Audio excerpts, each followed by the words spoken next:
ce que nous pouvons dire par rapport, n'est-ce pas, à la question de la Bible.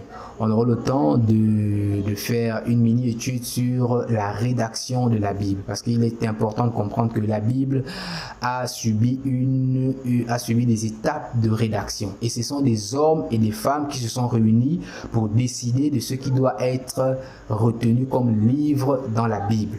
Vous comprenez? Il faut qu'on arrive à dire ces choses-là de façon claire. C'est pourquoi il y a plusieurs Bibles, par exemple. C'est pourquoi il y a plusieurs Bibles. Il y a des Bibles où il y a plusieurs livres, où il y a des livres, et d'autres Bibles où il n'y a pas. Vous comprenez pourquoi? Simplement parce que la Bible, ce sont des hommes et des femmes qui se sont assis et ont décidé de mettre des livres à l'intérieur, et précisément l'Église catholique. Voilà, l'Église catholique qui a décidé justement, parce que quand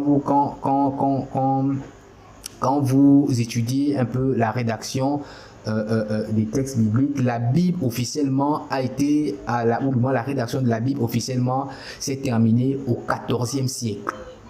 Est-ce que vous comprenez? Au XIVe siècle. Ça a commencé depuis l'an 300, notamment en l'an 382 par là. Voilà, il n'y avait pas encore la Bible. À cette époque-là, il y avait juste des parchemins.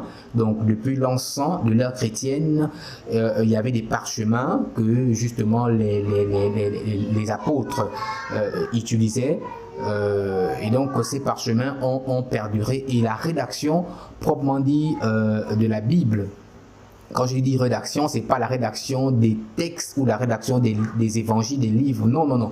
C'est-à-dire la compilation de documents qu'on a aujourd'hui. Ça commence depuis l'an 300 pour venir s'achever par les différents conciles, parce qu'il y a eu plusieurs conciles pour pouvoir regrouper justement ces écrits-là, pour venir s'achever au XIVe siècle. Vous comprenez? Et donc, du coup, ce sont des hommes qui ont décidé de s'asseoir durant les différents conciles et de dire que ça doit y figurer, ça là ne doit pas y figurer. Et nous avons le contenu que nous avons, n'est-ce pas, aujourd'hui. C'est pourquoi d'ailleurs nous parlons des livres apocryphes. Pourquoi des livres apocryphes? Parce que c'est des livres qui ont été estimés par ceux qui ont fait la compilation de l'outil qu'est la Bible. Ils ont estimé que ces livres-là ne devaient pas y figurer. Voilà, encore que les livres apocryphes ne veut pas dire livre mensonge. Voilà, tout ce qui est apocryphe n'est pas faux. Vous comprenez? Non, non, non, ce n'est pas faux. C'est juste que ça n'a pas été mis à l'intérieur. Mais la réalité de ces livres apocryphes-là, ou du moins la réalité qui est décrite dans ces livres, sont des réalités aussi spirituelles et qui font foi de vérité. Voilà. Donc, mesdames et messieurs, voilà ce que nous pouvons dire par rapport à la Bible. J'espère ne pas avoir choqué un enfant de Dieu.